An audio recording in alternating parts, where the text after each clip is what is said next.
GT World Challenge Europe, powered by AWS. Endurance Cup is back on its travels. The Endurance Cup back in action, and we're at the Nürburgring this weekend for what you might call a conventional race. Just the 3 hours tomorrow afternoon, but today's pretty busy for the teams. They've got the two 90-minute free practice sessions. They qualify tomorrow morning, and then they go racing. And it's another amazing entry of cars. We get used to this, don't we? But again, it is very strong, both numerically and, of course, in terms of the drivers that we will have on the grid. Some of whom are making their GT World Challenge Europe debut. About 55 strong is the entry as we get set for our first track activity of the day. David Anderson and Joe Osborne trackside. Nina J. Paul and Bryn Lucas are in the pit lane. And we might have a guest or two as well during the course of these 90 minutes that will be getting underway very shortly. The sun is starting to break through. It's not the warmest of days, it must be said. It's very breezy still, but at least it's dry, and that's, whenever you come to the Nürburgring, Joe, is a bonus. Yeah, you don't know how long it's going to last, but at the moment it is dry. Warm in the sunshine, cold in the shade. Almost perfect race conditions as we look at the Nürburgring Castle, where this iconic volcanic style stone that was made. History lessons coming up during the course of the weekend. There at the front of the queue, number 48, the Maro Engel, Lucas Stolz, Mercedes AMG. Lucas Stolz and Maro Engel, of course, winners here earlier on in the year of the Intercontinental GT Challenge Nürburgring 24 Hours. And that car will inevitably be one to watch. There it is. News broke last night of its exclusion from the second Sprint Cup race at Misano. So in terms of the overall championship, it's a bit of a blow for points, but it doesn't affect things in endurance, and they're strong in this championship. We'll come to points as we get through the course of the session. The driver that leads in bronze in endurance, one of them, Dustin Blattner, having to sit out this weekend, sadly. He got knocked about a bit, as you'll no doubt have seen in the Sprint Cup round at Manicourt. So Konstantin Dressler taking over that car.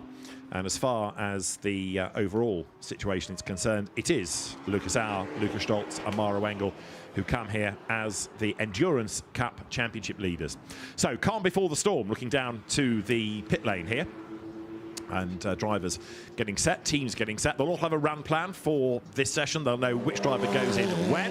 And for example, number 9 Porsche dispatched down the pit lane from Pure Racing. That's the car of Max Hofer, Mikkel Pedersen and Alex Malikin. And actually, they're not the first, are they? Because already you've got the Keenys ahead of them in the queue. Yeah, teams wanting some good track position for their first driver.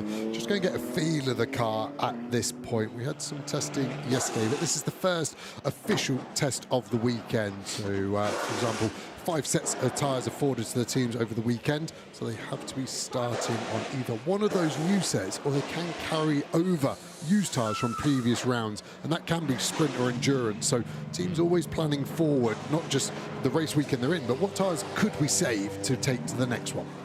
The queue starts to build. Now, in a session like this, there's a bit of everything, isn't there? There's scrubbing in tyres, there's learning the car, learning the circuit, there's setting it up for qualifying.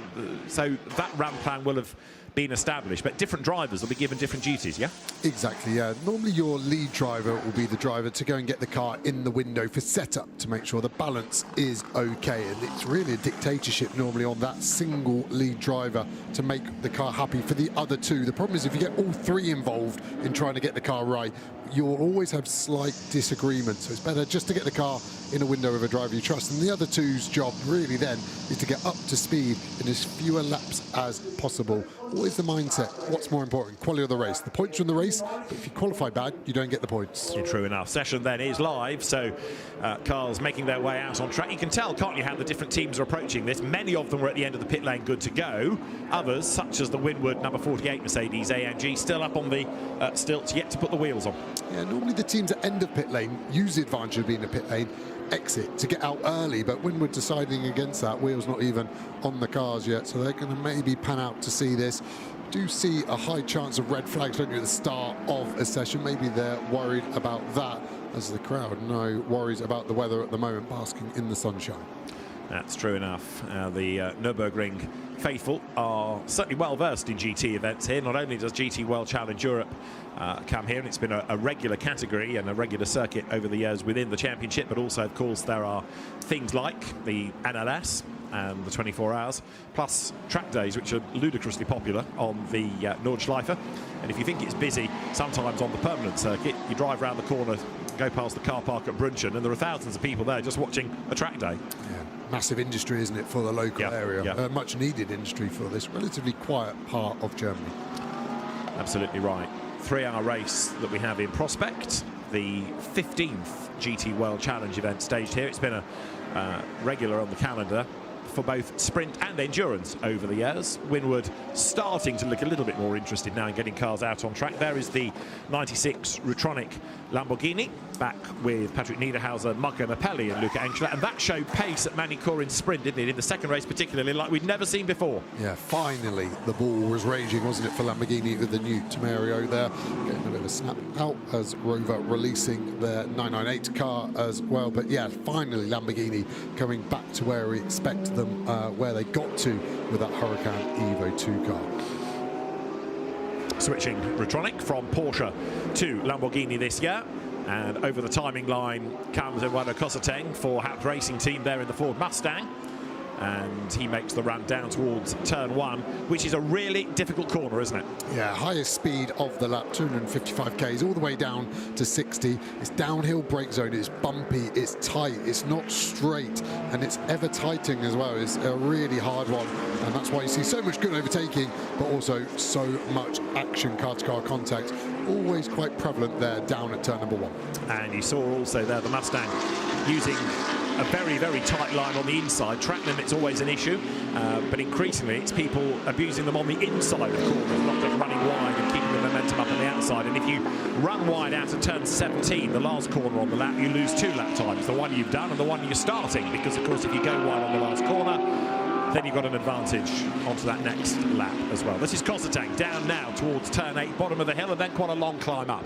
Yeah, got to rotate the car. Double apex, so 2 corners in the price of 1. And why do you double apex a corner? Well, it gives you a straighter line on the way in. You're making a V shape and a straighter line on the way out. And a race car likes to be in straight lines. It stops quicker, accelerates quicker, and it feels better.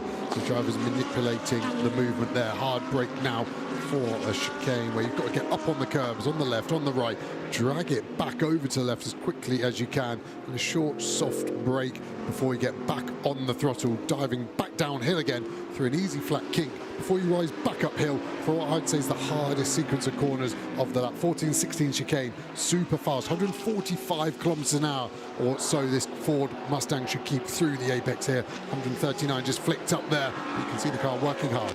There are 2 iterations of that chicane. As you see Cosateng dive through the slower traffic, there's that one, which you could argue is the quick chicane, and then you've got the much tighter, slower chicane that often the AM racers use.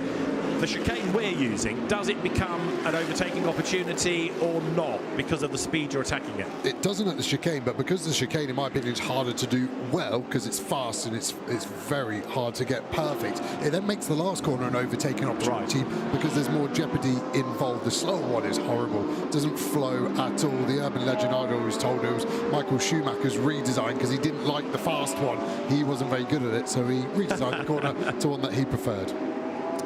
And it's used for different championships, different categories. Right, so the session then, with the clock ticking on down, 90 minutes, and as the cars are busy on track, our team is busy in the pit lane as well. Let's hear from Fabian Schiller, Nürburgring 24 Hours winner earlier on in the year. Britt Lucas has found him down in the pit lane. Well, you know what it's like to win around here with the 24 Hours in the green hell. It's only a small section of the track you have to face in this particular championship. What's the key to success around here, though? Well, one thing for sure is the weather. I mean, the Nürburgring always has its own rules in terms of weather, but it looks like we're going to have 2 beautiful days in front of us today and tomorrow. So, yeah, other than that, I would probably say it's a little bit of a difficult track to get the car right because it's a little bit of an old asphalt, so tire degradation is going to play a big role this weekend. But yeah, overall I think we have a strong package. I mean, we showed it in the last few races, but also last year that we always set the pace, but there were always things going wrong. So our biggest challenge is certainly going to be just to have a clean race, don't do mistakes, and a good result will follow if we keep everything on the black stuff.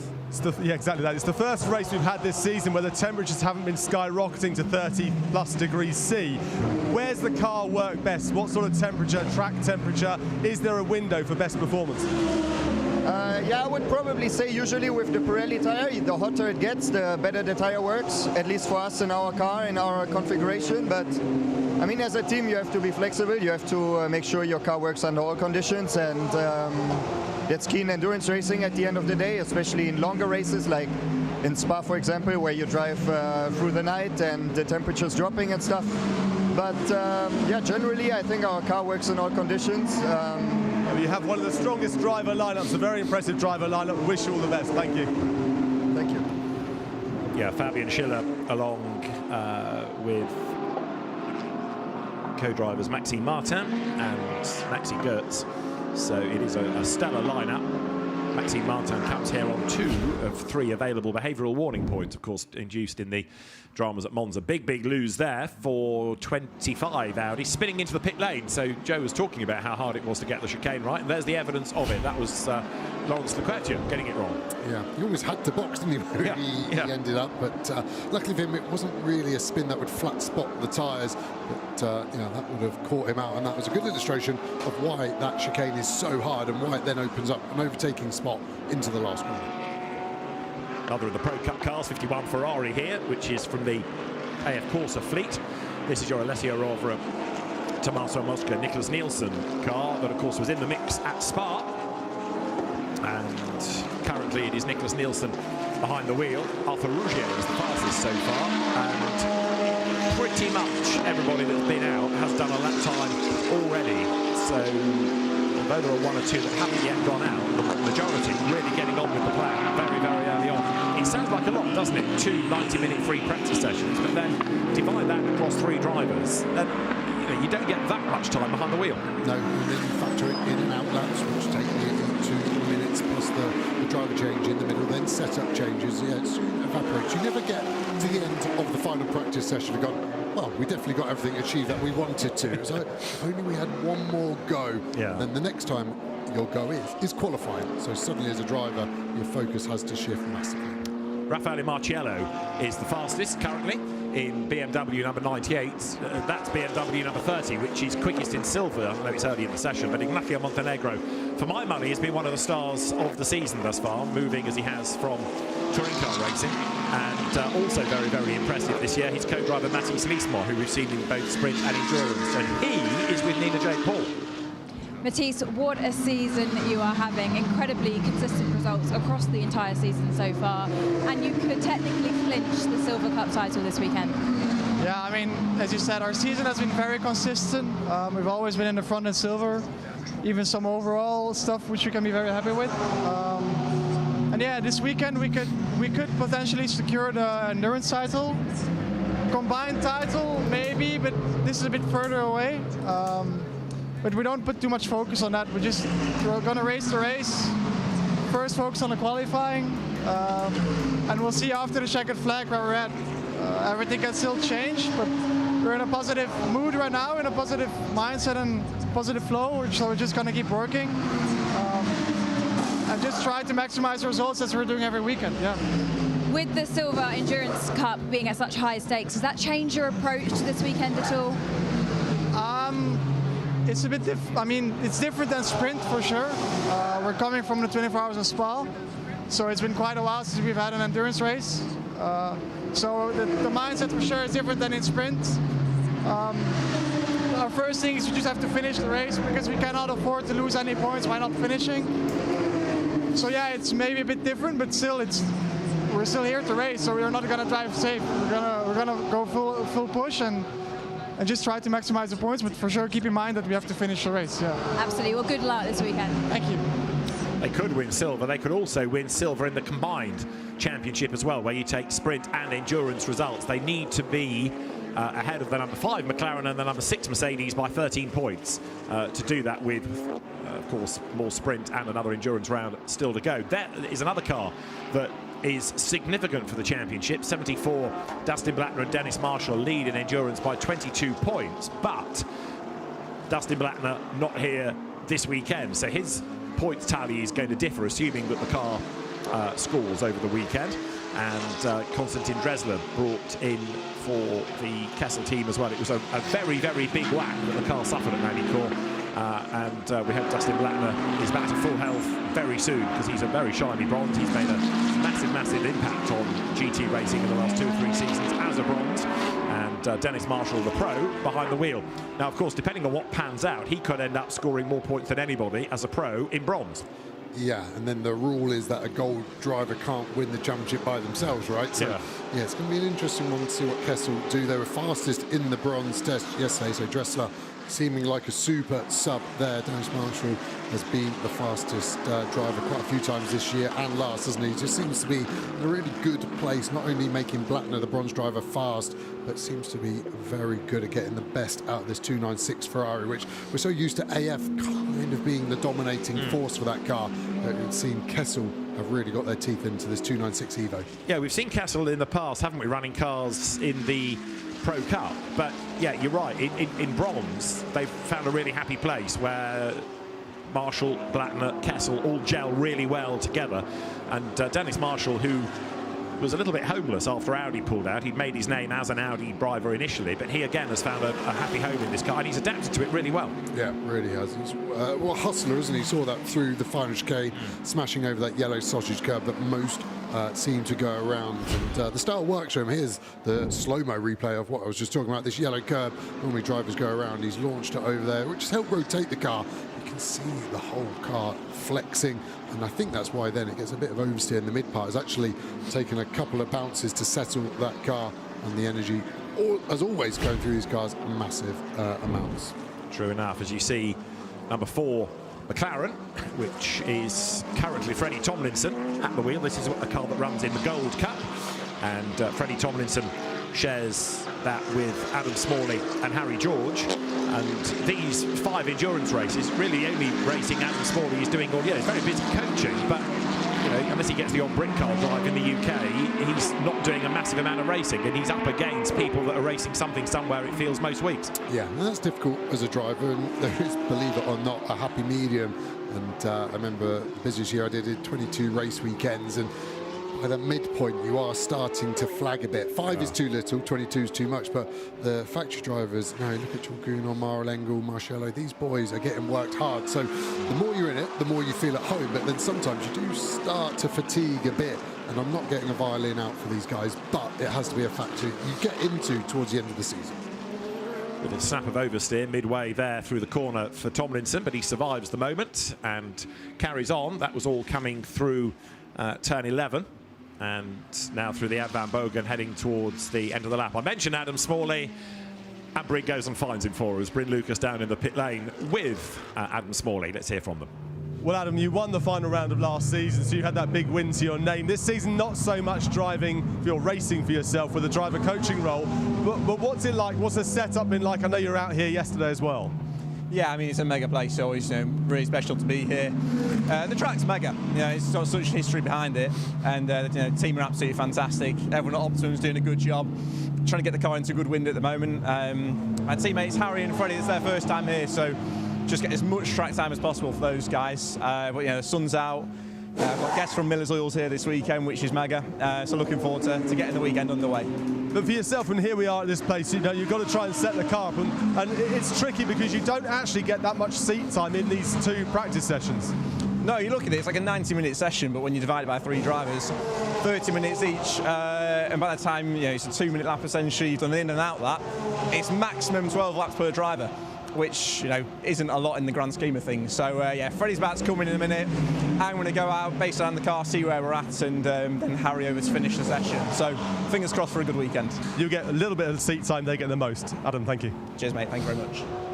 And there you can see on the tracker map where Freddie Tomlinson is, and he's due a pit stop as Adam Smalley, Carrera Cup GB champion, was explaining. He's also been a Silver Am champ within the British GT Championship, showing with Sean Balfe a couple of years ago. So he's adapted well from rear engine Carrera Cup cars, 911 GT3 Cups, with all that weight hanging over the back wheels to these McLarens. And Freddie Tomlinson coming up to the end of the lap, switching from Ginetta, of course, part of the family companies is Ginetta. And Tomlinson heading for the pit lane. Marciello, who is the fastest still, has boxed. Arthur Rougier is second, Jamie Day third, Arjun Maini and Chris Lullen. Your top 5, and all 55 cars have now been on the circuit. Yeah, 5 different manufacturers in the top 5 as well, as Freddie overcommits slightly into the chicane there. You can see him miss the first apex. The problem in the race, all the gravel gets dragged on there and it becomes very much a single file line through the chicane. Really, the only place we get gravel brought on massively here at the Nürburgring. The rest of it is tarmacked and AstroTurf, so drivers have to get used to that as the session goes on. And this is chicane. You can see the gravel starting to get dragged on through the second part, and the 2Cs Mercedes missing the apex, getting off the racing line where the grip is, and that's why Kieran Jewis has that big snap of oversteer and brings on some of the gravel that I was talking about. Will become more of an issue throughout this 90-minute session. Kieran Jewis getting away with a big slide as we look there at the number 66 Audi, which is Ariel Levy at the wheel. A car, of course, that has had good and bad Tresor Attempto this year, running Audis. They had that win at Monza, and then this car really badly damaged, wasn't it, going through the first racing lap at Spa. But the Monza victory came out of nowhere, in a sense, helped by the big dramas on the first corner. But Ariel Levy, a winner there with Rocco Mazzola and Sebastian Ogard, which surprised everybody, not only because an Audi won, but also a silver winner outright. It was quite a race there. Yeah, and that was the last time we had a 3-hour endurance race, so it's important to circle back to that one. The big thing here, strategy-wise, is the maximum stint time, and it's 3 minutes longer than we had at Monza, so the strategy window opens by a lap and a half more. So it'll be interesting to see where the teams go with that strategy when it comes to the race tomorrow. There is number 91 Porsche, which is running in bronze, and the Herbert run car crewed, as often is the case, by not just Ralph Bohn, who's been a regular Herbert customer, but Robert Renauer, who is Herbert, and Huub van Eindhoven, who made his name in Porsche Super Cup, rejoining the team for this penultimate Endurance Cup round. There's one more Endurance event to go. It'll be the season finale at Portimao in October, and the Endurance race now will be on the Saturday evening, because there's crossover, of course, between some drivers that do WEC as well as GT World, and now that the WEC races aren't going to finish away in the Middle East, it will finish in Europe instead. There's a WEC race that same weekend, so SRO have very kindly adjusted their timetable so drivers can be in 2 places at once, effectively. Yeah, it really will be a breath of fresh air for a lot of those drivers who would have had a massive headache clash problem. October is a mega month for motorsport. Finale of SRO GT World Challenge Europe in Portimao will be good. A track that we've not been to, and a track that I personally love, but has always produced amazing racing as well. And Algarve is a pretty nice place to be mid-October in Europe. Very true. Pit stop cycling through then, as in swings number 46 BMW. So that car of Valentino Rossi, of Max Hesse and Dan Harper down the pit lane. Max Hesse brings it in. 21 you can see there, which is the car in silver, and Oliver Söderström is the man behind the wheel of the ComTU Aston Martin right now. ComTU's a team run by Jean-Michel Barr, whose son Nicolas goes to HRT this weekend to drive the Ford Mustang. Something different. Yeah, really different, isn't it, when you think your father owns one of the most successful GT3 teams out there, to not only drive for a different team, but a different manufacturer as well. It'll be interesting to get the gossip on that one. Pretty loves to gossip, so I'm sure we'll get the information shortly. There's the Aston then heading downhill. Jake Dennis has taken over from Raffaele Marciello in the car that's top of the times, but a lot of shuffling, not only of the order, but also of drivers, as we have this 90-minute period. 20 minutes are done, and dare I say, with the exception of Lawrence Leclerc's spin, there's been relatively little drama in this, which is good to see. People getting on with it and not making mistakes. And the margin at the top is 1/10 of a second at the moment, and just to illustrate how competitive, exactly 1 second to the 1,000th, 1 second covers 27 cars out of 55. phenomenal, isn't it? It's just incredible. When we've sat on board with the guys, you're watching them, there's so many opportunities to make time, lose time, do something different, all the different manufacturers as well. But yeah, that's why we love GT3 racing, and it's always so tight and competitive, and why drivers are looking for that mere thousandths of a second to make differences.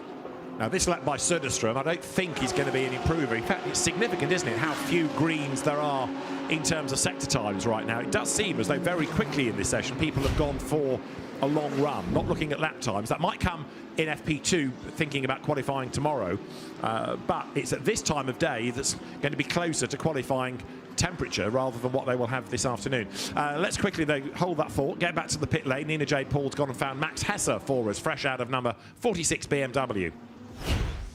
Max, few laps put on the board. You just hopped out of the car. What were your first impressions out there? Track is a bit different compared to yesterday, which is, let's say, positively surprising, because just yesterday the track was quite green and a lot less grip to what we normally experience around here.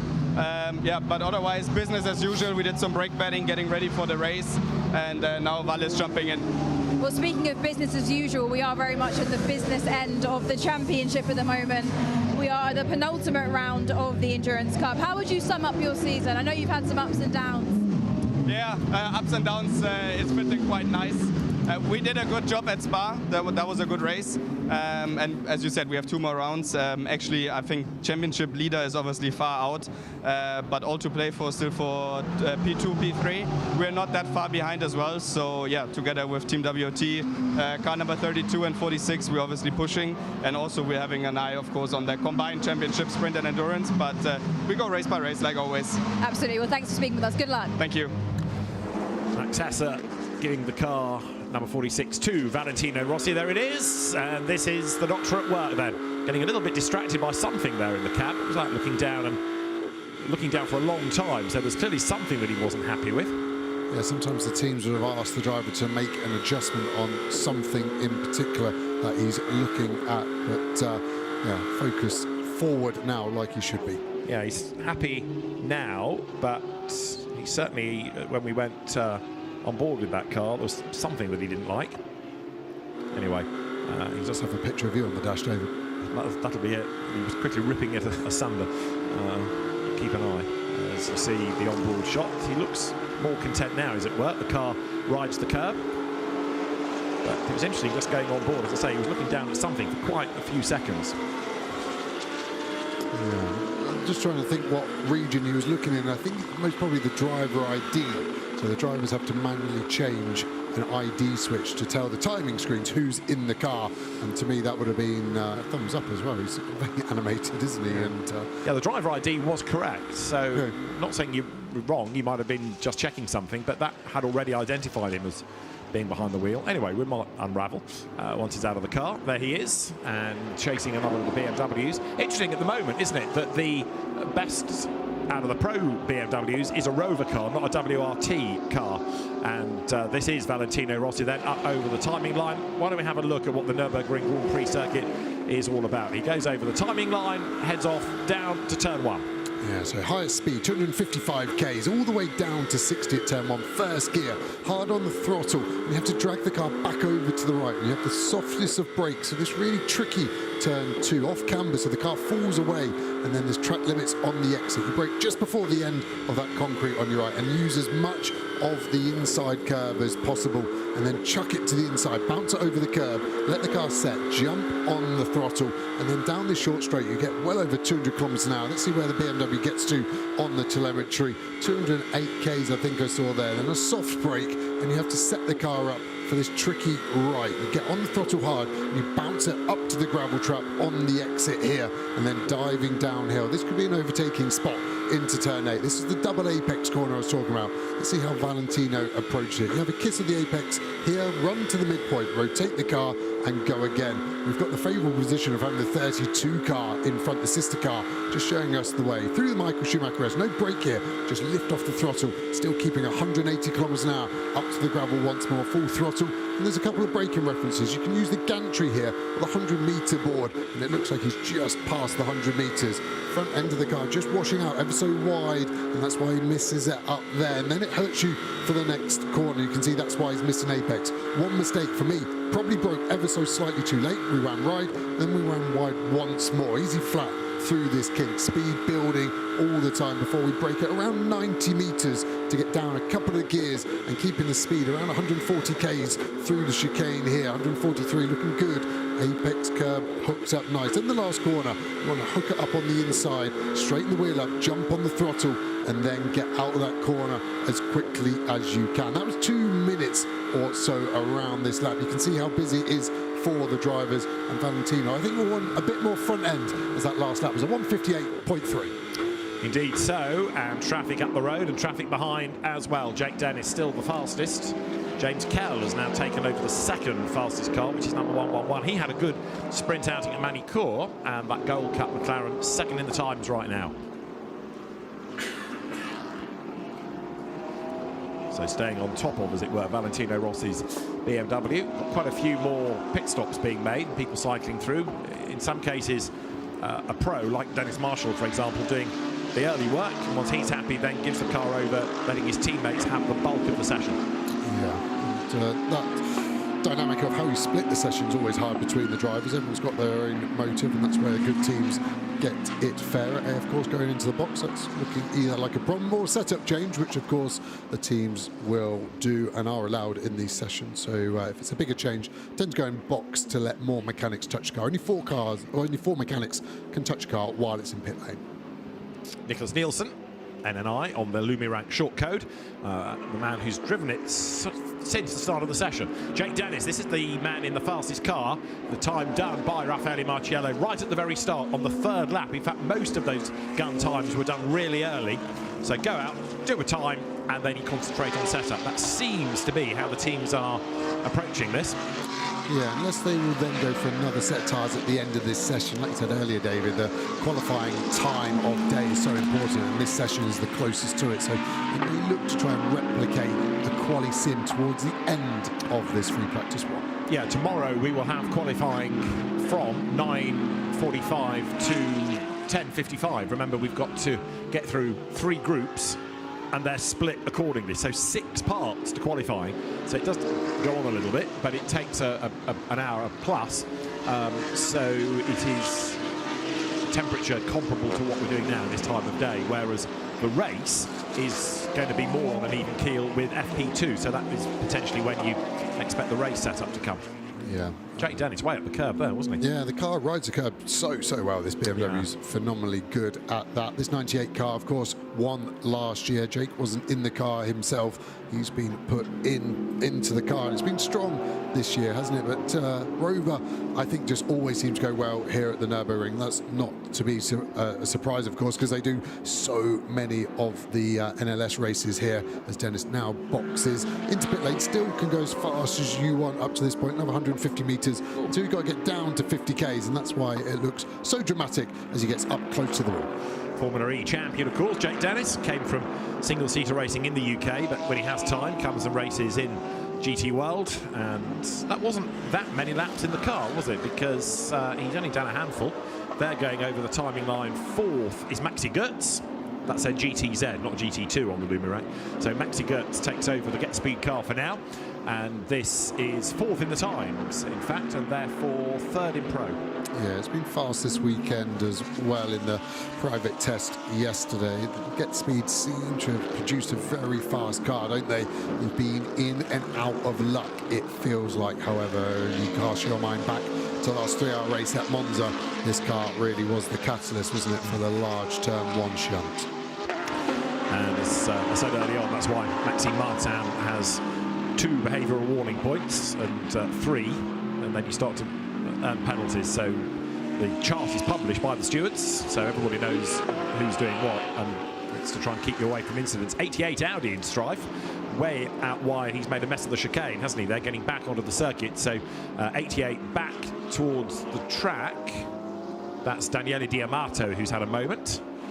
And the car looks undamaged, but well, at the race, of course, you've just hemorrhaged a load of places. Yeah, exactly that. And it's that fast chicane as the gravel starts to get dropped down there. It becomes easier and easier to make a mistake like that. And yeah, he'll be trying to just get his eye back in. But yeah, that mistake lost him 10 seconds. We've seen 51 Ferrari go to the garage as another car making its way all over the grass. That's 34, I think, going back on. 35, forgive me, another of the Valkenhorst Astons. So that car survives the moment. I think we've got quite a few that have had their moments. We saw the Audi going off. And McLaren, let's have a look. Yeah, slow McLaren, one for the pit lane. So it was all kicking off at the chicane. Let's keep an eye. Oh, 32 BMW. So yeah, more people making mistakes and more gravel and grass being brought onto the road. That's the Herbert Porsche. Right, after all of that, let's get back to the pit lane. Tommaso Mosca is standing near 51 Ferrari, and so with him is Nina Jade Paul. Thomas, we just saw you having a little word with your teammate there. What's been said? We are working on the car. We are struggling a bit, so we need to change some things. But we are working for the qualifying, so it's okay. Is it an issue or just some tweaks? No, just some little tweaks that we have. So, what's your approach to the race this weekend? Of course, we hope that we are in at least in the top 5. But for now, we are a bit far from what we can do. So we will see in the race. Well, good luck. Thank you. So Tommaso Mosca was quick at Spa, wasn't he? He learnt a lot. There were occasions where we questioned whether he was doing the right thing, but in terms of trying to bring a car back with a punctured tyre and so forth. But I think on the whole, he was impressive.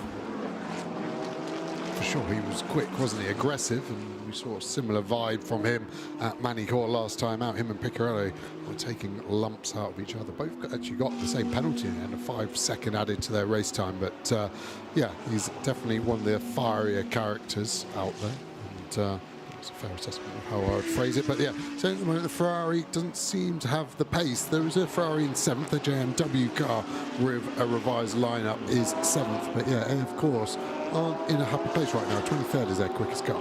Yeah, number 60 Ferrari has Thierry Vermeulen and Conte Lapalainen joining Tim Heinemann, so it goes from being a bronze to a Pro Cup car. That should be in the mix as well. But, you know, you're right, you're saying there aren't many Ferraris up there, but the caveat is that it's only free practice and, you know, what are people doing with tyres and fuel loads and run plans. So you only really get a proper idea through qualifying. Yeah, and even then sometimes the pace is relatively hidden as well, so then you find it out in the race. Track limits will be monitored there on the exit of 3, so the warnings are flashing up, so that would get a penalty there. As soon as all 4 wheels leave the white line or the back of the curb, you will get that penalty. Cameras there supporting race control with the evidence.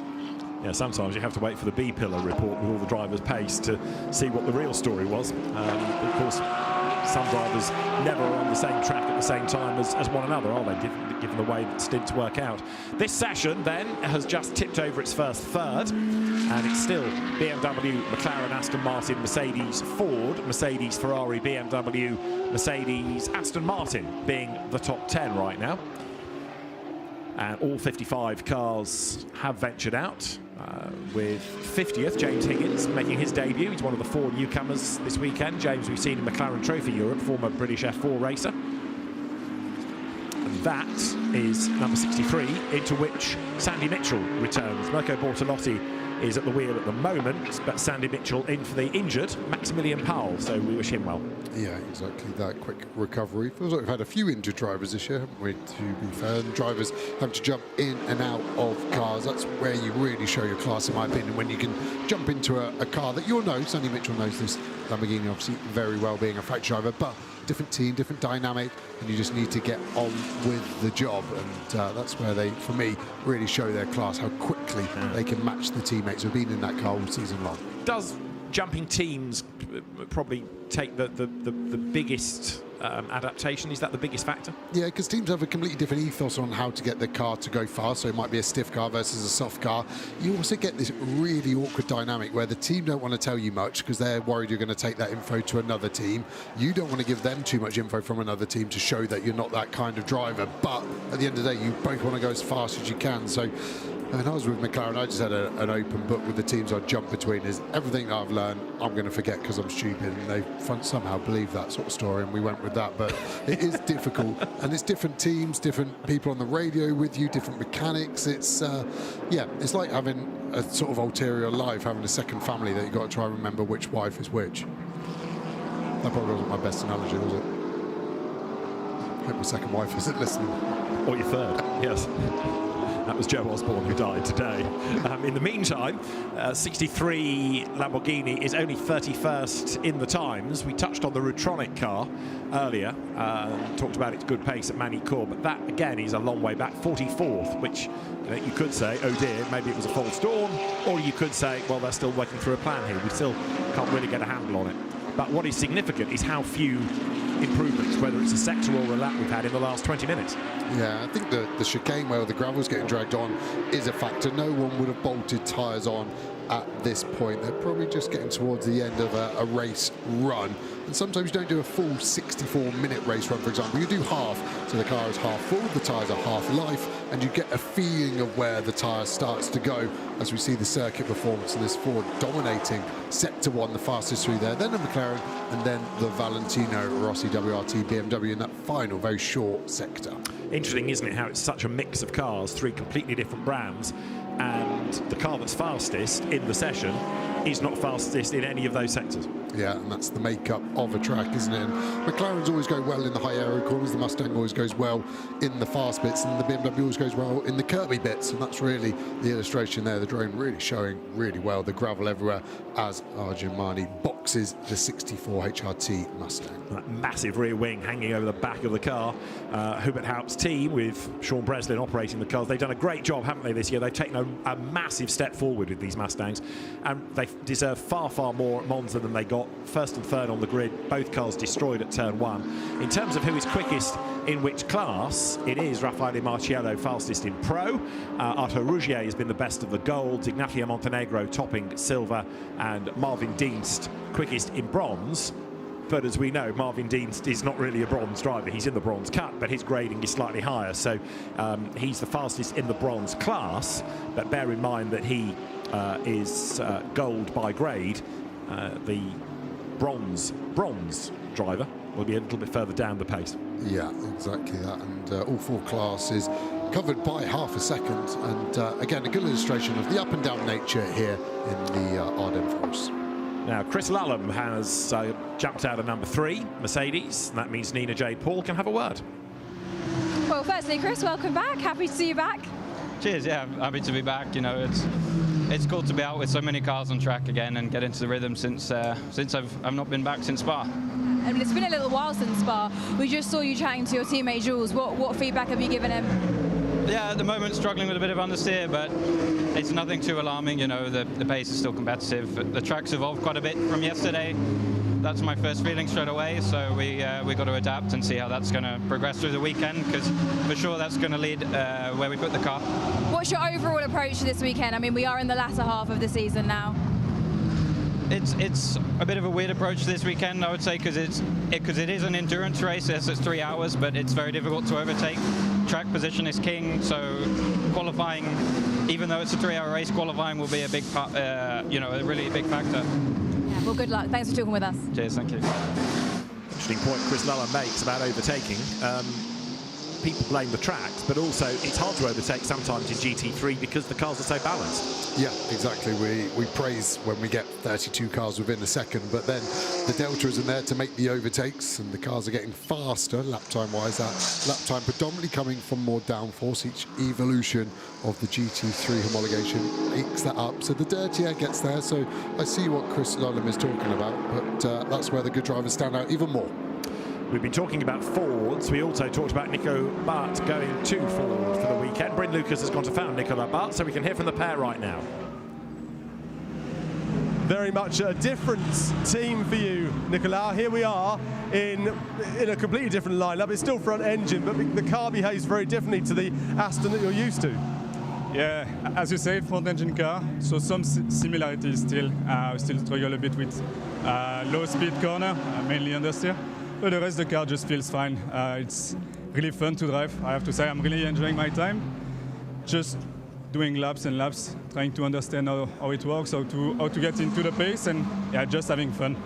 Having fun is one thing, but here you are in a completely different team. Can you give us an insight as how it came about that you're not in the ComTU team that we're so used to being, or you being in with DTM with this as well?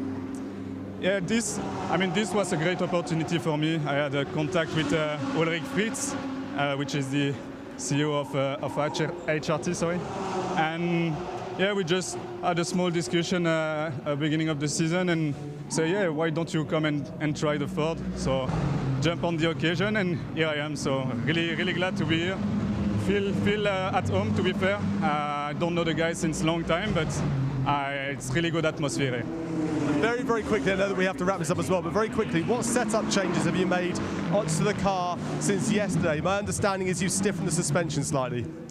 Yeah, we're trying to work a bit on the platform, obviously. As I don't know the car very well, I'm not that much experienced yet. I let that job to my teammates and my engineer. They know much better than me at the moment. But me, I'm just trying to get into the rhythm, you know. Put some laps, try to find some lap time here and there, and having fun. That's the reason I'm here, to be fair. Keep on enjoying. Thanks very much. Thanks, Nicolas. And the Mustangs going well, with one of the cars, 64, being 5th, and the sister car 40th, but on a different round plan, chipping away, and although they are a long way down numerically, they're certainly not off the pace. No, definitely not. And again, a big slide here. And that's why the gravel gets drawn on. It's not the drivers potentially being greedy, it's just a mistake, and then they're offline, and you'll watch the gravel flick up, and that gravel obviously getting in between the tyre and the surface, so the driver losing even more grip. Good car control there, I have to say, from the Mercedes 177 car. Goes onto the grass eventually, and this is going to be a very busy slow-mo camera, I feel, over the next 2 days. Stefan Tribodini getting it wrong. That's what it looks like in normal speed, but you can see now it's almost like a rallycross part of the circuit, that with the grass and gravel and dust being dragged through the chicane and back onto that Coca-Cola curver as well, the last corner on the lap. So session has just over half to go, 47 minutes and change on the clock out of the 90, and teams still working through their plans, and it is still BMW number 98 at the top of the times. Jake Dennis pitted, but has stayed behind the wheel, and there Jordan Pepper 43rd in the times in number 32 BMW. So this is slightly concerning for WRT, a car that you get used to seeing up there, and you certainly can't say that BMWs aren't working around here, because you've got the fastest car in the session being a BM from a rival team. Yeah, even the body language of the mechanics pushing the cars a little bit deflated. The driver sort of slamming the door, but not really even putting any effort into that as well. It looks a bit doom and gloom down there at WRT, and you're right, it can't be a balance of performance issue that they will yield, because the fastest car is that Rover BMW. And we've not had a WRT BMW in the top 3 all season, have we, in endurance? So it's not really been, oddly, the powerhouse you anticipate WRT this year. Not overall. In sprint, yeah, the opposite. They're well on the money. Yeah. But yeah, this endurance, and it's the same tyres, same car, same balance of performance. So it'll be interesting to know why. And honestly, the teams don't set the cars up differently for a sprint or endurance race. There might be a bit of a tyre pressure tweak to keep it in the window. But like Chris Ludlam said in the interview, it's a sprint. It's 3 one-hour sprints to make up a 3-hour race here at the Nürburgring. And it's a relatively straightforward, barring any yellow flag periods, a fairly straightforward race for the team, isn't it? You go for an hour, you pit, you go for an hour, you pit, you go for an hour. Whereas the 3-hour British GT race has an extra pit stop, so a lot more strategy comes into play in that race. Yeah, that's what we had at Monza, didn't we? That enforced extra stop, and that's why it was almost so wild and hard to call at the end when we had those late interventions. Interventions are a big thing for the strategic element of it. It's hard to know where they can. We had 2 safety cars here last year, for your information, by the way, David. I know you weren't with us, but it was a great race at the end. The undercut was strong. That's where cars box as early as they can to get on the fresher tyre, to get faster lap times, to get past the car they were behind, but then they struggle at the end of the stint, and you're less likely to be able to capitalise on a safety car full course yellow pit stop, because you've already done your pit stop early, as Niederhauser here, just backing out of it, trying to get some space to start a fly. As we go red flag. So all of that was not needed from Niederhauser. So he'll be super frustrated at that. We understand from Nina Jade in the pits, 32 BMWs having a diff change. Now, she says no issue, but one would query if there were no issue why there's a a diff change. However, that's apparently what they're doing. Yeah, I assume a diff setup change, a whole diff change would take nearly an hour in that M4. So yeah, probably changing the preload in the diff. So that's how the left and the right side interact with each other. So you can let it be more settled or sharper. So it's quite a quick, big change of the diff change, and the red flag is for this, the gravel that has accumulated at the final chicane, T14-15. Because there's just no racing line anymore, is there? There's barely the width of the car, so you can see why people are having to go over the curb, and in doing so they're getting closer to the gravel, and then that means they can flick more of it onto the road. Now Niels Vitic, the race director, calls for a red flag for a bit of clearing up now, but if this were the race, what would you anticipate? Would you try and combine a sweep up with another full course yellow or a safety car period? But if you don't get them, full course yellow, bit of sweeping? Yeah, that's exactly what the theme was last year, and funnily enough, you get more full course yellows when there's more gravel because people go off on it, so it's a self-fulfilling prophecy as the red flag waves. But I wonder if they put that gravel directly back to the gravel bed, or do they get rid of it? Because there's already a trench being dug there, and that can start to damage tyres and wheels quite easily, but that would be a good deterrent to stop drivers cutting it. Indeed so. And now, this being free practice, the clock carries on ticking, doesn't it? So this does eat into the laps the drivers have, but the argument is, well, you put the gravel there, so that's your penalty. Yeah, exactly. I think the drivers will be quite happy with it. We must have saw, what, 6-7 cars go off there in quick succession. So, yeah, and the other thing the Stones can do, they can start to cut the tyres, because the Stones aren't chosen on their merit of being kind to tyres, so you can start to slash the tyres. We see that at Spa, don't we, when the tyre deflates, and it is just from running over the gravel at the wrong angle, and it just slices open the carcass. So the session has 43 minutes remaining, and the clock carries on ticking while we have this free practice. It stops in qualifying, but it does tick while we have the free practice like this.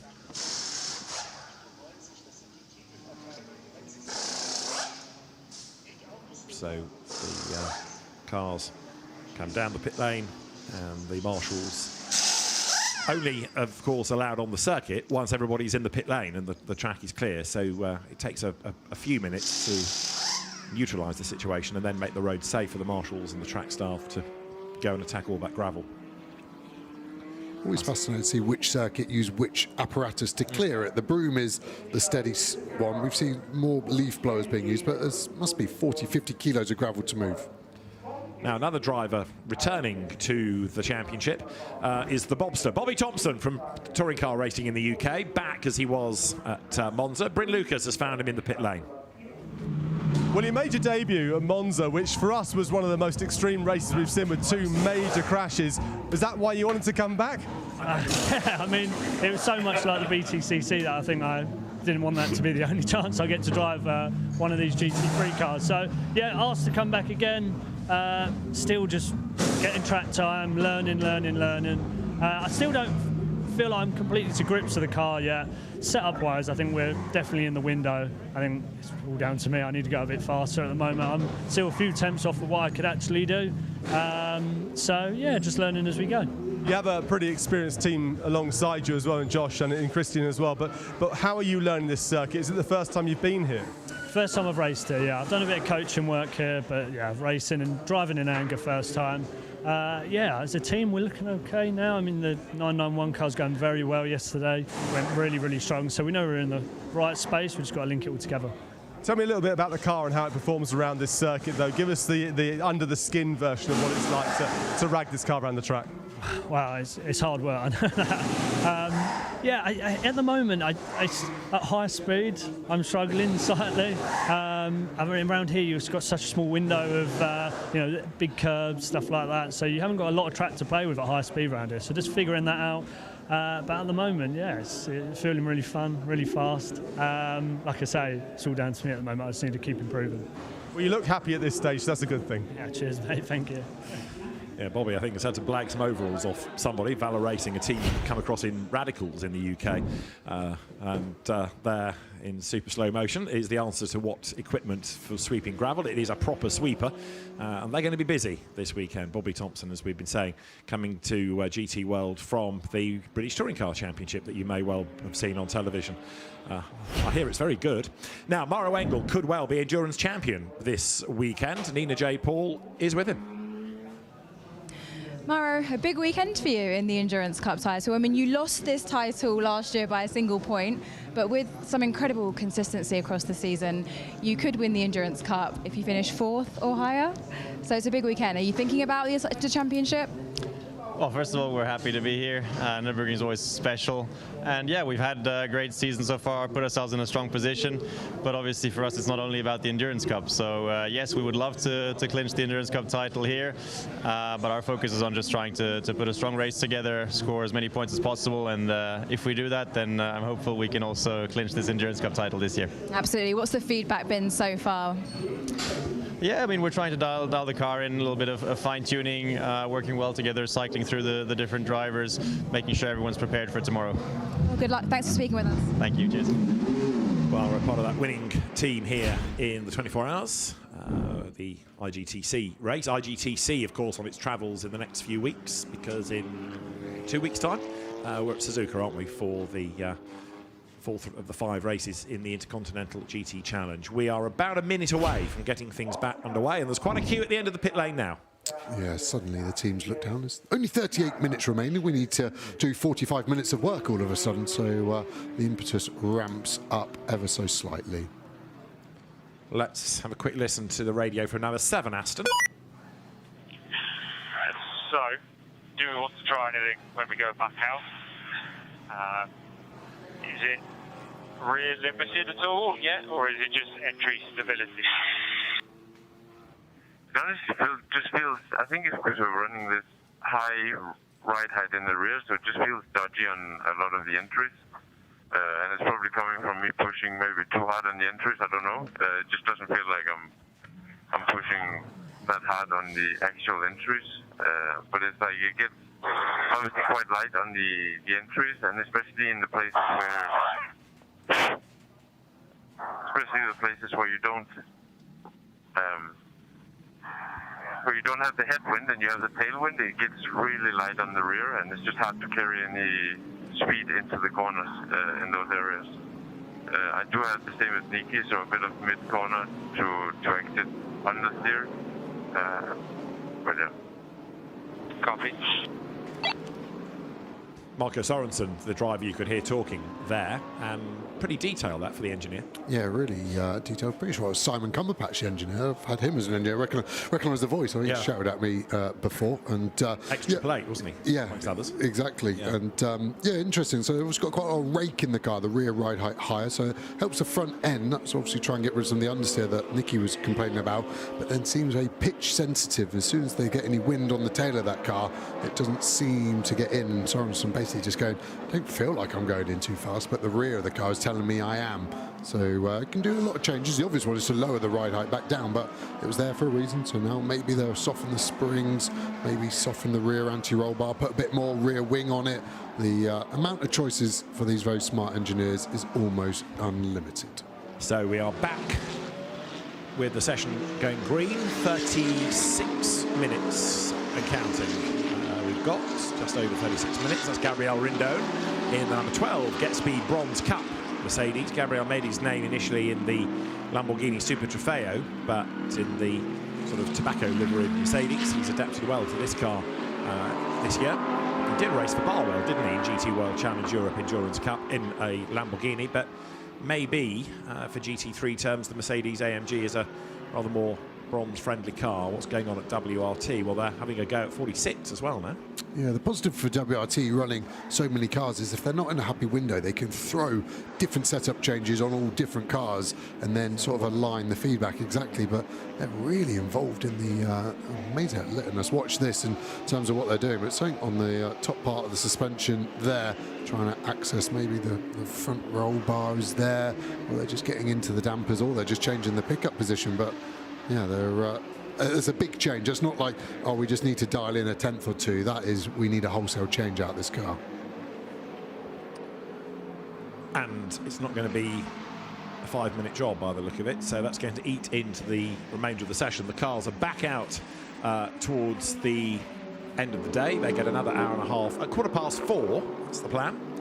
There you can see from the drone the tight 1, 2, 3, 4 sequence through the Mercedes arena. In gold, Simon Gachet now is behind the wheel of 1:11, the time done by Arthur Rougier before he gave way to James Kell. And the CSA McLaren has had another good, solid season, hasn't it? It's been a regular point scorer and a regular front runner as well. Yeah, it's only their second year with the car they've got on board with McLaren, and McLaren upping their game in the customer racing front, it feels like, with some pretty strong recruitments. Giorgio Sana now heading it up, obviously did a mega job at Lamborghini, really introduced customer racing to that brand. Rob Bell moving factory driver to sporting director to keep the customers happy, and yeah, it feels like McLaren potentially a bit of momentum coming. We know the 720 Evo we're looking at the moment getting to the end of its life, a replacement is out there, and it'll be interesting to see how well received that is. Yeah, this car isn't really threatening in terms of the championship in gold, but it's always good on pace. And Simon Gachet, who made his name initially as a schoolboy rugby player before he went motor racing, is behind the wheel of the car right now. CSA switched from Audi to McLaren, and they seem to get on top of reliability ahead of other teams. Yeah, they really do, didn't they? Especially at Ricard, when they just came in last year and dominated pace for McLaren. And again, with teams, you get teams preferring different types of circuit for their car, their setup ethos, and it feels like CSA like a smooth surface. Ricard is one and here is another, and it just seems like they keep the car in the window. But yeah, reliability has been very strong for the French squad. So just over half an hour to go, and one or two of the teams electing to put a different driver in for this final part of FP1. A few being looked at for speeding. Now, number 93, which is the Ziggo Sport Tempesta Porsche, is being given a 10-minute stop-and-go penalty for track limit abuses. That's quite a lot to rack up to get a 10-minute stop-go penalty. Yeah, as Mario Balotelli said, why is it always me? It's always 93, isn't it? They seem to attract the penalties more than any others, but that will really hurt their run plan. 10 minutes, 5 laps gone through basically constant track limit abuse and race control. Just saying, well, if you can't keep it on the track, then you need to come into pit lane. Yeah, they've now sort of had that reset and go again. There's 46 back onto the pit apron, so 46 will be going back out. Now, Raffaele Marciello has still done the top time, a 1:54.855, a tenth quicker than anybody else. Bryn Lucas has been deputed to go and find him in the pit lane, and he has done just that. You know exactly what it's like to win at this place. 3 victories you've had here, so you know the secret, and looking at the timing screen, it doesn't get much better. Yeah, I mean, it's only FP1. I mean, we drove yesterday a bit, but I mean, it's still a long weekend. You never know who is on your tire, old tire, the fuel level, but the car feels okay. We have to improve a bit more, but yeah, let's see. What can you do between FP1 and then the next practice session to extract more lap time? What's the secret? What happens with the team? I mean, you don't have a lot of time. We try to give to all of 3 drivers new tire at one point. You try to improve the car a bit, but yeah, it's not. You don't have a lot of time, so you try to drive, to try to improve, and then yeah, that's it. And it's always a compromise as well between the 3 drivers. What's the key to the success with your car, with your driver lineup? Do you all share similar traits? I mean, at least personally, I believe the car should be fast, and then the driver should adapt. So if one of the 3 can drive the car fast, then it's better the other 2 improve and try to be fast as one of the 3. Especially when we are in pro, not in with a bronze driver maybe. But we are all 3 very fast, so normally we never struggle to find a compromise. Yeah. No compromise, just always go as fast as you can. Raffaele, thank you. Thank you. And that car, number 98, is the fastest. And finally, Augusto Farfus has been allowed to go behind the wheel of it. It is safe to say, I think, that Augusto is not the fastest in that car, but somebody with his amount of knowledge, I mean, he's not off the pace, don't get me wrong, he might not have the one-lap pace anymore, but he is still so experienced and rarely makes mistakes. He's a very, very good guy to have on board. Yeah, exactly. So then in the race stint, suddenly that 10th or 2 that he might not have suddenly sort of evaporates, and then the stint average, which the teams are so focused on, becomes more relevant. But yeah, ever fast Rafael Marchot early in the month was married, so first GT World Challenge race as a married man, keeps the pace, which is always good, so he hasn't signed that over. Jumping on board with the 48. Lukas Stoltz at the wheel, breaks the beam and sets off down to turn 1. Let's have a look at what the Nürburgring is like in a Mercedes AMG. So it's interesting with how long the engine is on this car. The vision goes away. Really had to slow the car down more than I was expecting there, so I'm going to take a punt. This is an old set of tyres. He's unable to hustle the car high. He's just having to be a bit smoother with his hands to nurse it in. How much curbs he get there? He just doesn't get the car in until a late apex, which again is showing me he's having to trail the brake into the corner, keep braking to keep the weight on the front of the car to get the car to turn. He hasn't got the mechanical grip out of the Pirelli tyre. Now it's getting towards the end of his life, down to 3rd gear, still going over the national speed limit around that 90-degree left, diving downhill, hard on the throttle. How close does he get to the gravel? Pretty close, wasn't there? Wasn't much margin there. Hard brake here. It's hard to get a reference here. It's just a weird curve on the left now that a lot of the drivers use, and it's those little bits as a driver that you just get used to using, and the more laps you do around the track, the more you don't have to focus on it. You're able to use peripheral vision and you're almost like your subconsciousness, and that allows you to hustle on hard. But at the moment, it looks like Lukas Stoltz has got a pretty steady race car. We don't have a massive disparity of grip, front to rear axle. The balance the drivers always talk about looks good to me, and he's able to get it over the curbs, and this beautiful V8 naturally aspirated Mercedes engine singing on well. The 48s are in such a strong position for the championship. They almost just need to just get the car around. No heroics, but no mistakes. But in a 55 car field, sorry, the problem is when you go for no mistakes, suddenly you qualify outside the top 10, and that's where the mistakes are, into pit lane. A great illustration of how the drivers don't want to lose a single 10th, and all the time they come into pit lane and leave pit lane, they're practicing flat out. So when it comes to the race, they're making sure nothing is left on the table from them.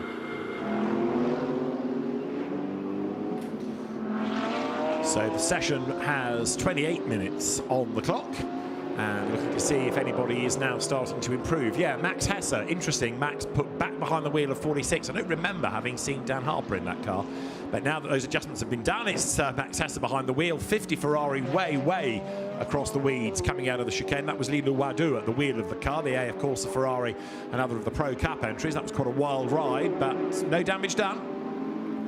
No, that we can see. The problem is the cars obviously run so low, and so much of the downforce is generated from the splitter at the front of the bumper, the floor, and then the diffuser, the rear element of the floor at the back. And even a slight tweak on that disrupts the airflow, and then suddenly you're losing a few percent of downforce, which when the field is as tight as it is, we've got exactly 1 second covering the top 29 right now.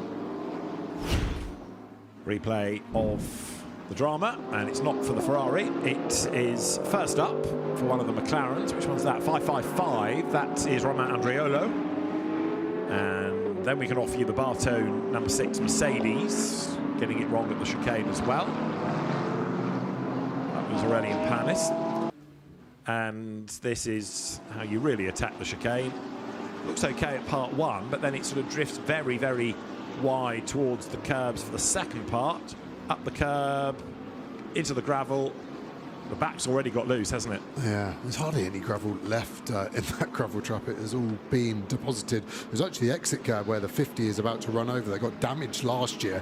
The circuit had to go and fix it because of the force these cars are putting. Wow, look at that. And we said there might be no damage, but that car bouncing all around. And Lilo Wadu on a pretty wild ride there. You would have felt that coming through the very stiff car through the carbon fibre seat, and yeah, that wasn't a pleasant experience, I'm sure, for her. So that Ferrari survives She didn't box, but the tyres are going to be a bit dirty, aren't they, for the next lap? So we'll see how that fares. Max Hassler, incidentally, is up to 3rd overall now, so 46 BMW has had a big turnaround in its fortunes. So that car now looking a lot more competitive, as you see there, number 34, which is 4th in the times, Enrique Chavez behind the wheel of that Valkenhorst Aston Martin. Yeah, Valkenhorst been strong, haven't they, at times this year? Just think they seem to have a very fast race car. Maybe unable to turn it on quite as much in qualifying would be my blasé statement without any evidence to back it up right now. Chavez, factory affiliated with Aston Martin, of course, so they rate him very highly, and we now go on board with Enrique Chavez, the Portuguese driver. Raced a McLaren for a long time as well. Hugely versatile to be able to jump between a front-engined car like this Aston and a mid-engined McLaren. You can see the 48 Winwood Mercedes here on an outlap. Again, a good illustration of different strategies at play as the cars dive into turn 3 here, trying to rotate it into 4 to open it up to get the best possible exit. Track limits here, so you have to keep it on the white line at best. And then suddenly Chavez's focus from looking like he had a clear start to the lap is, can I get past this 48 car? Do I need to get past the 48 car? Lucas Auer now aboard that car in front of us. 32 BMW, by the way, the Charles Wirtz car, still 46th of the 55 that we've had in this session. The Aston Martin here of Enrique Chavez, presumably not doing what the Comtu number 7 did in terms of that grip and the stability that you heard Marco Sorensen talking about, because this looks very planted and it looks competitive, doesn't it? Because this car is only 0.245 of a second away from being fastest. Yeah, and looks like actually backed out of it, let us through nicely. But yeah, balance looks amazing. And when I'm looking at balance, what am I looking at? Predominantly I'm looking at the driver's hands, because that's the communicative part that's talking what the car is doing for the driver, and he's able to turn it in. Snap of oversteer there, but you want to be on the limit of grip, but there's nothing that seems to be surprising him, and the car looks really well balanced. You can then sometimes, if you just stare out the front window, you get a feeling of, is the car drifting, as you get the yaw angle from your eyeballs, making it feel a little bit leery. But at the moment, this Valkenhorst car looks in a really nice place for him, just backed out of it. So even with that slight bit of traffic, he's decided that's enough. And again, we get this great illustration of how much risk there is coming into pit lane. So to the pits it comes, and 23 minutes on the clock. Remember I mentioned that 93 had been given that stop-go penalty. Well, it's now under investigation for not serving it. The car had pitted, but not for 10 minutes. So Ziggo Sport Tempesta might find themselves going to see Luis Ruby, the chairman of the stewards and colleagues, and explaining themselves post-session, getting a replay from the drone here of the Aston flicking itself up onto the curb, coming through the arena, and then power out the other side. That arena, the first part of the lap, those first few corners, you've got to be so patient with the throttle, haven't you? Because one leads into the next, and you want to presumably plant the throttle, but the corners go on and on and on. Yeah, what we'd call a long radius corner, so it goes on for a long time. So if you get on the throttle ever so slightly early, the weight of the car then goes to the rear, goes away from the front, so you create understeer. The car doesn't turn as much. So how do you get away from that? You lift off the throttle to get it back on the front, but then your exit is compromised. Yeah. In a corner, you only want to get on the throttle once, and you only want to get it on it in an increasing amount. Being able to deviate away on and off the throttle, that's when the car can really start to hurt you. And we'll see some spins there, I'm sure, in the race as tyres start to drop away and drivers get greedy trying to get the exit speed. Meanwhile, let's have a look at the McLaren Trophy, as it were, because you've got two of the 720Ss running together. 44 is Tommy Pintos, who has been a McLaren Trophy Europe champion. There's a rumour doing the rounds that McLaren Trophy Europe is going to be graced later in the season by one Jay Osborne. Is this true? I've heard the rumour, and haven't seen the money. Exactly. I believe I will be at the final round of McLaren Trophy Europe in the Artois. So good to be back in a car that I know relatively well. I'm open to bribes, by the way, to say nice things about you. It might hurt, but it costs so much, it's not worth it. Tommy Pintos pits, and Dante Raponge in number 5. The Optimum McLaren stays out. Time for a driver change aboard 65 Mustang. So that car down the pit lane. Do you think we're going to see... taking over. Sorry, Joe. Do you think we're going to see anyone throw some tyres at this? A new set of tyres, from my rough calculations, looks to be worth 1.4 to 1.6 seconds. Do you think anyone's going to put a set on at the end of this session as the fuel load naturally comes back down again? All the evidence that we've been discussing would suggest yes, because like we say, this is the time of day that's closer to qualifying. This will give you a better read than... When do we finish this evening? 5:45? You know, if you want to try to match tomorrow's qualifying field, you'd do it in this, wouldn't you, in the morning session? So, yes, I would be surprised if people didn't. Yeah, and from a tyre strategy, you can't be clever and save a set for the race. The qualifying tyres have to be used by that driver. So the 3 sets of tyres in quality get used in the 3 sets in the race. So there's no point saving a set of the new tyres that you're given. You're given 2 new sets basically to use in the free practice. And yeah, maybe the teams are saving a set for this afternoon to do a race run on it. Oh, that was tight, wasn't it? Yeah, it was. And the only reason I suppose you wouldn't is if you were fearful of showing your hand. And it's early in the weekend, because that gives Claude Sermon, the man in charge of the balance performance, the technical director of the championship, more time, if you like, to look at you. You want to just suddenly be quick for the race, don't you? That's how tight it was. 3 into 1 did go. So yeah, ideally you've got to put a new set on and do good sectors, but then bail at the last corner, so the lap time doesn't quite give the pace, although there are sectors and there are speed traps that do underline what's going on. Yeah, it keeps you under the radar, but the radar pings are so strong now. All the cars have data loggers that the SRO BOP committee can see, so you might not ping up on the lap board, but on the data it will still show as CSA there, putting a bit of pressure in the tyres, and big deja vu, different Ferrari, but exactly the same angle as we saw Lilo Wadu, this time Zagazzetta in the 52 rejoining the circuit. Zagazzetta, I think, yes, as he went off the road. So Matthias Zagazzetta is slowest. In fact, that car is 55th in the order. Yeah, it's quite. And it has done 27 laps. And that one put it way out into the weeds, as Max Hesse has given back to Valentino Rossi, and he's working his way through the traffic now. You might be right in talking about people throwing new tyres at it, and it could also, though, just be down to the fact that there's a lot of cars on that one part of the racetrack. But that felt a bit more urgent, as though people had stopped going for setup and were now pushing. Yeah, I think that felt true. I just wonder as well, a team's worried about where the track is in terms of how much gravel on it. Is it a set of new tyres that would be wasted because you're unable to do the time, and the car's running so close there, and you will see drivers flick a right-hand indicator on as they come to that final chicane, just to tell the car they're going to have to be slightly slower on that chicane exit to get into pit lane. They have to be in pit lane before that bollard, and that's quite an ask. You probably have to compromise yourself by about 15 kilometres an hour on exit to make pit entry. Number 9 Porsche is the pure racing car, and it's Alex Malikin behind the wheel right now. After being annihilated at Monza, it's sort of been reborn in its new red colours. It was a large shunt, that one, as well. We spoke about Martin getting 2 behavioural warning points. The sort of instigator of the incident that wiped out this 9 car was Van der Linde. He also got 2 as well. So the guys at the front of the field sailing closest to the wins in terms of penalties. Malikin, somebody that's done a lot of racing, and indeed has been a class champion in GT World, hasn't he, in bronze? And sharing this weekend again with Matt Hofer, who flies under the radar a bit, but is another very good driver, and Mikkel Pedersen, who joined the team at Spa. We've also seen him in sprint, haven't we, this year? Because we had Nesov in this car, didn't we, at Monza? Yeah, I was really impressed with him. Yeah, and I don't know why he's not been back, but yeah, he was very, very quick. Less budget. So Malikin then accelerates up towards the completion of this lap, which is 17 minutes away from the checker flag. Just kind of scanning the times to see who isn't there and who is there that I'm surprised by.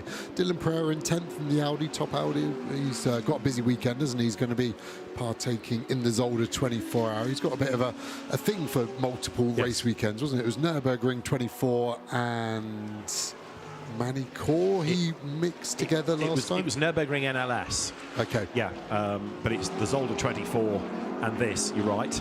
He's driving for Red Ant, which is the team in question.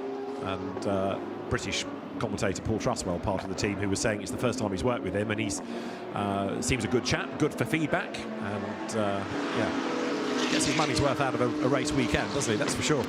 Monday morning must feel weird. They just wake up and wonder where he is and what's going on. Yeah, nothing to drive. What's going on? There's the 24 Stella Corvette. That had big issues yesterday, to the point that it had to have a hardship lap this morning just to make sure that all was well. Yeah, I spoke to the team this morning. It was a gearbox oil leak, so it wasn't the biggest problem, but by the time they got down and dirty with it, they were worried that maybe if they ran the car after the leak, the internal parts of the gearbox would be damaged. So yeah, they ran the hardship laps this morning. Everything A-OK. Dennis got out of the car and can't repeat what he said, but he said it was pretty good. Excellent. Dennis Lynn, great character. Much underrated driver. Good to have him back. This is Antoine Doquin at the wheel of the car at the moment. And he's coming up now through the turn 11-12 sequence. The road drops downhill coming out of 12, short straight. Then you have the Ad Van Bogen, and then the climb up towards the chicane. And behind is the Rocco Mazzola Audi, 51st in the times. It's the car that won at Monza. Yeah, shows you the competitive nature and the ebb and the flow of a championship for you. So it's actually just trying to back up one of the statements you made, which annoyingly you're correct. And Dan Harper has not been aboard the 46 at all until this run, so he is not going to get many laps at all. And again, that's the life of a factory driver. You just get plugged in and you have to go. Now the Lion Speed team, of course, won at Spa the last endurance race, and that means that back with us this weekend, Thomas Priming with Nina J. Paul. Well, Thomas, you won the last endurance race we've had this season. How are you feeling about this weekend? Generally, I have a good feeling. Nürburgring's always been good to me, and well, we come prepared. We just had a DTM race here as well, so we had enough practice. So far, it's not been super easy. We're not, in terms of balance, where we want to be, but we have one more session today to figure it out. A lot of the drivers are saying, feedback-wise, the track feels quite differently to yesterday. Would you say that's the same? I think we're facing the same issues. Okay, well, good luck. Thanks for talking with us. Thank you. That car is only 16th in the time, so that actually is the first time we've mentioned Lion Speed all session, because they've just not been in it, have they? No, and they were... Dominant's not the right word for a GT3 championship as strong as you do, but Spa, they looked confident they were going to win it, considering they started from pit lane. They had it under control, but their destiny this weekend is not under their control. Look at the snap of oversteer from the 007. We heard the communication during the red flag about the car being loose, and that was a great illustration of it. The rear of the car unable to follow the front of the car, it would seem, in a happy manner. Session has 13 minutes on the clock right now, and looking to see who else is out there. Maxwell Lynn has taken over the RJN McLaren number 23 that went well at Monza as well for that last 3-hour race. 007 is in the hands of Matthew Drudy, although it's been elbowed down the order a little bit, hasn't it? Now down to 12th in the times, that car, and a little twitch as well as it got down to turn 8 at the bottom of the hill. Yeah, it's hard as a driver. You've got a preference, obviously.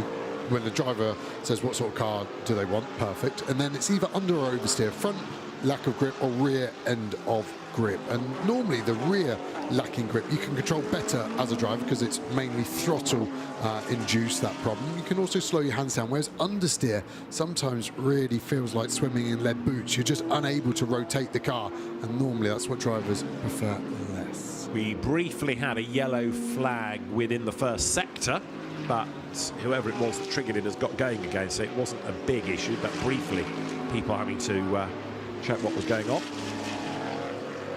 More gravel flicked into the face of Drudy there. It's got the Boots and VDS Porsche behind. Another driver shuffle for number 2 Porsche this weekend, because into it goes for this weekend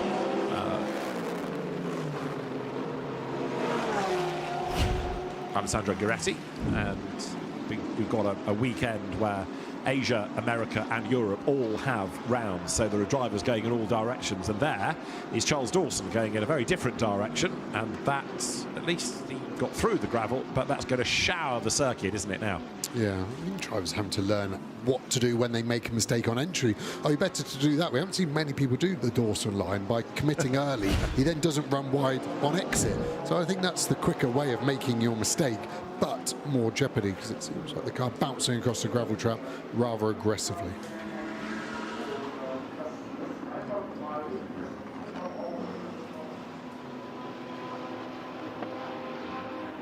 CSA McLaren getting out of the way there of 992, which is the Paradigm car of Christian Hahn. This is the one that runs in silver. Christian Hahn also upping his pace. The session goes on.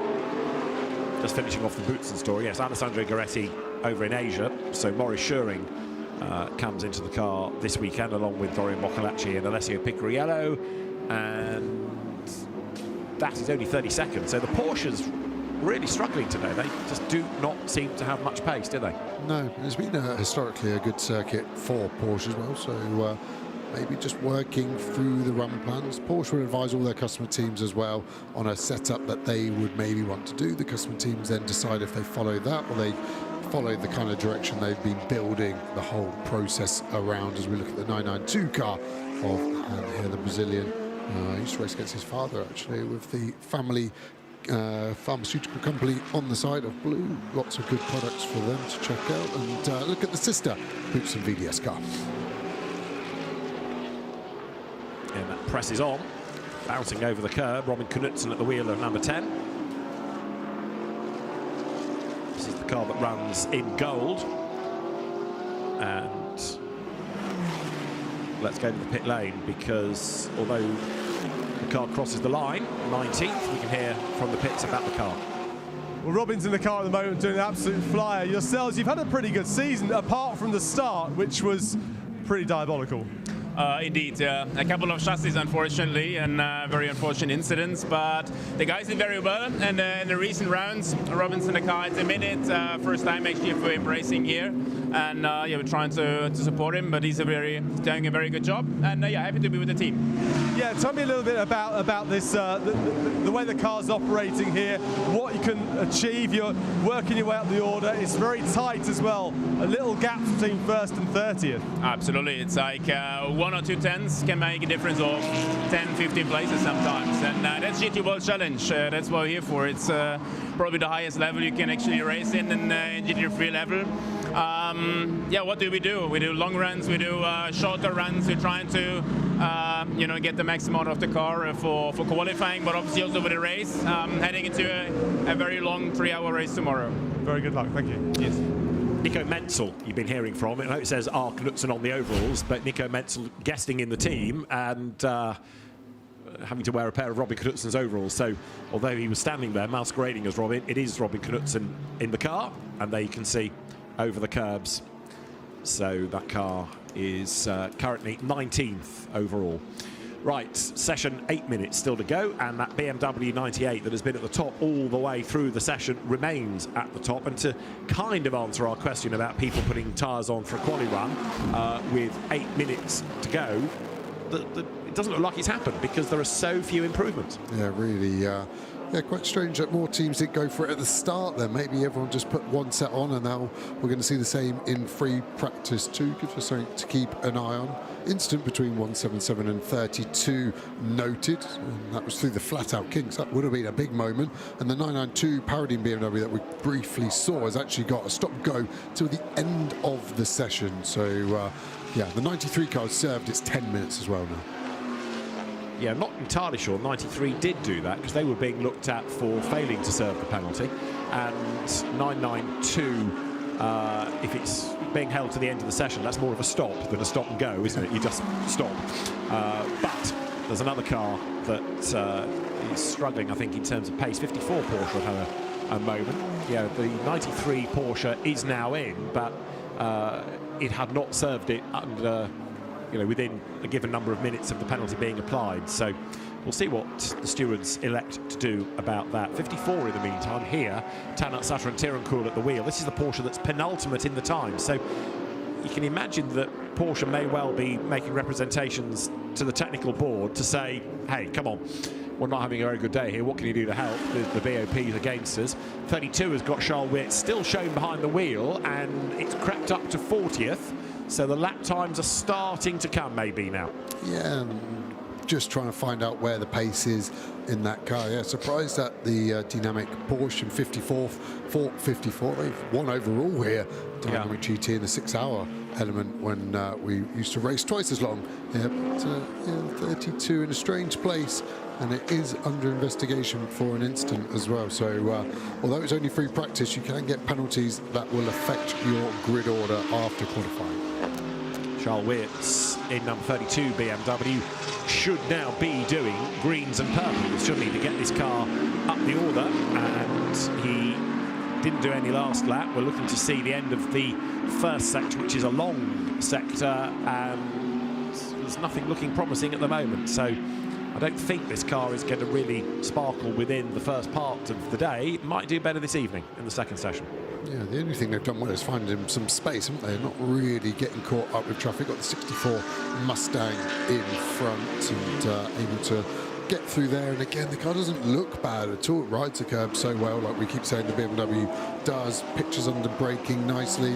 No major oversteer I can see from this outboard shot. So it's always the worrying bit is when you go, how's the car? Yeah, it's okay. Where are we? 40th. Ah, that's a bit more of a problem, and you really then have to start looking deep. 1.3 seconds off pole. That makes it sound bad, doesn't it? 17 corners. They're losing less than a tenth a corner. Half a tenth on entry, half a tenth on exit, and suddenly you're at the front. We're going to have a full course yellow, and this I think is a procedural one, because quite often we see it at the end of the session. The teams are being told the full course yellow is coming, and the full course yellow has now been activated. So a full course yellow, this in the last 5 minutes, and this is a regular thing. Nils Vitic fires a full course yellow in so that everybody has a chance to understand how it's going to operate. And I don't just mean the drivers or the teams, but the marshals, because you're going to different tracks, different countries, and it's a different marshalling force pretty much every time. It's a different team of local officials. So in race control, clerks of the course will be experienced of running events at this circuit, but not necessarily the way that an SRO rulebook works. So it's a chance for everybody to have a practice. It's free practice, isn't it? Free practice for all. Welcome to everyone. And yeah, the teams actually, you would have thought the teams would hate this getting in the way of their run, but they absolutely love it, because it means it gives them some data to look at. It's got to be 80 kilometers an hour, but that's the track's 80, that's not their 80. So they sometimes we go to an onboard and you'll see 81.2 as the speed on the dash. That's because that's their delta that they're working to. And of course, if we get a short full course yellow and we go straight back to green, then they want to make sure they're maximising everything they can out of that 80 kilometres an hour. So it allows the drivers and the teams to practice getting the cars slowed down to the regulation speed limit, to pass on the data, to pass on the timing, and then for the marshals trackside to put the yellow flags and boards out. But also, if we are able to go green, to do that part of the process as well, to withdraw a full course yellow and get the session live again. For some, though, they say, well, OK, we're done. And they're 58 into the pit lane. The car of Louis Pret, Tom Fleming and Benji Goethe. All the way down in 48th place right now for that car. Which is very odd, isn't it? Because that's normally a front runner. Yeah, real at the sharp end of it, and they've done a lot of laps, so it's not like they've been sat in the box, and it's not like McLaren are slow. They're second overall with a CSA car. Sister car to this, the 59 is in 15th, so they'll share the data between the two cars at Garage 59, so they'll be able to work on that. But tough start today for the 58 part of Garage 59. And it kind of makes you wonder what you've been watching, in a sense. I don't mean that rudely, but it's so hard to get a real steer on the last 90 minutes. Yeah, when you try to apply logic and you start grasping at straws and you start to understand the pressure for the teams and the drivers to be at the sharp end of it, and that's why motorsport is the best sport in the world, in my opinion. There's so many dynamics at play. To try and get to the top is very difficult. 55 cars covered by 2.5 seconds. So even if you're way down in 40-something place, as you were saying, you're still not that far adrift in terms of pace. It's just that it's so competitive, you can't afford to be giving away thousands even. No, exactly. And just running down the order, the only time there's a gap of more than 1/10 between cars happens between first and second, and the next time that happens is 50th to 51st. Wow. So all of those single place gaps are measured in hundredths and thousands. It's super tight. And the clock offers less than a lap time left in the session now. So again, you sometimes wonder why teams elect to stay out, take the checkered flag on the track when they could save a lap of life in the rubber. But they're carrying on, for example, is Dorian Moccolacci in the Boots and VDS Porsche. That car with Maurice Schöring and Alessio Picariello this weekend. But like all the Porsches, just not having the pace this morning. No. And, the ball sometimes struggles, doesn't it? We see in a straight line, but they seem to have tweaked it to run the car quite lean on the aero, I'd say. So they've been better in the speed traps this year than last. Full course yellow will end on short notice, so they're going to have a chance to go back to green, and it comes now. So the car's released.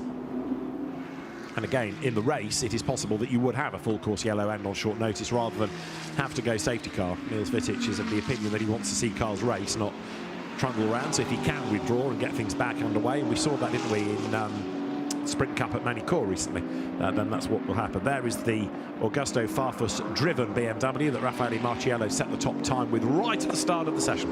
Yeah, it's just stayed there easily, hasn't it? Yeah. And will that be the same in free practice too, that the early times stay at the top, or will it go the other way round and people bolt the tyres on towards the end of that session? Over the line goes the BMW then. Farfus, who's had a busy season not only with his own racing, but his daughter, who's now started racing in Ginetta Juniors for Darren Lung's Paradigm team in the UK and abroad, and he's been focusing his efforts on that. Seems odd sometimes to see Augusto just standing in the pit lane completely anonymous, but as a proud dad, keeping an eye on daughter Vicky, who's proved to have some good pace as well. Yeah, really has. And, yeah, one of the Ginetta Junior teams I work with are racing, actually getting involved with Vicky Farfus as well. So I think she could be relatively quick next weekend at Donington Park, one of the support races for British GT. So the flag is out, and number 24, Dennis Lind, in the Chevrolet Corvette, was the first driver to take the flag. So the session comes to an end. But yeah, barely a hint of green in that last 20 minutes, which was when we thought people might simulate a qualifying run. And I'll accept that I'm wrong again, but your brow is furrowed as well as you look at Carrie Schreiner, done for the morning, helmet off. But yeah, you were expecting quicker times. Yeah, I just thought it was a good chance to get on those tyres to see what the car would do tomorrow in qualifying, but teams, I think, were worried about the amount of gravel out on track and just not being able to maximise that new tyre hit.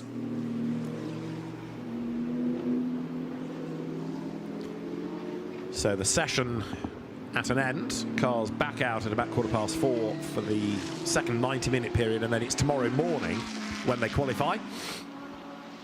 Augusto Farfus bringing the BMW back to the pit lane with some speed, actually, with some commitment though, as he rides the curve through the chicane up towards the Coca-Cola curve, past the hotel on the outside of the circuit, past us on the outside of the circuit, and then up towards the checkered flag. And that last lap was a 1:58, so it was, depending on where you were when the full course yellow ended, either going to be a half-decent lap or a wasted lap, because for some it was 3 minutes, because it included some of the full course yellow pace. So after that, who's going to win the race, David? I would not be surprised if a BOP adjustment didn't come, because I can imagine lots and lots of manufacturers making representation there, possibly headed by Porsche, to say we're just not fast enough, Gov. Rover is their home race, isn't it? And they won last year, they're fastest now, so you're not allowed to say them. I just like the feeling of the Ford Mustang. When we've seen it on track, it looks good. It's in the mix in 7th place as well. Well, this is how we stand at the end of free practice. Raffaele Marciello did the top time in 98, and to be quickest in goal, Arthur Rougier did likewise. Then it was number 3, Chris Lulham got back into that car, and it didn't seem as though many other drivers got a chance behind the wheel, but they were ahead in the end of Valentino Rossi, Max Hesse and Dan Harper. Valentino Rossi seemed to do the lion's share of the work in that. Jamie Day, Christian Cronier's Enrique Chavez 5th, ahead of Maxime Martin, Maxi Goetz and Fabian Schiller. The best of those in silver, the BMW of Ignacio Montenegro, Mathis Liesmont and Amaury Cordial. The best goal I've touched on, Arthur Rougier did the time. And topping bronze, Marvin Deans, Gabriele Piana and Rinat Salikov. This for Gabriele Piana, a rare weekend when he can concentrate just on GT3, not have to worry about GT4 as well. 55 cars we had. Surprising to see Matthias Zagazzetta at the foot of the times, because he has been a winner in the Gold Cup over the course of the season. And although that's come largely in sprint, that car's normally very competitive. We'll find out if that car can turn its weekend around a little bit later on. The first track activity of the day for GT World was FP1. And a queue of cars ready to blast out, joined by a few latecomers after a lap or so of the session. The drone had a great view of the very tight first corner, the differing lines there, emulated in a sense by the differing lines at the chicane, with a number of people from very early in the session getting it wrong and rallycrossing their way back to tarmac, including Ralph Bowen in the Porsche and also including the number 88 Tresor Attento Audi. Lilo Wadu had a big drama in her Ferrari, but it was largely only there that people were getting it wrong and the Ferrari hopped and skipped its way back to the circuit. Marvin Deans was brave in his Mercedes, threading the needle between the traffic, a slower car to one side, a pit exit car from another. But at the end of the session, it was Raffaele Marciello's early top time that stood BMW fastest here at the Nürburgring.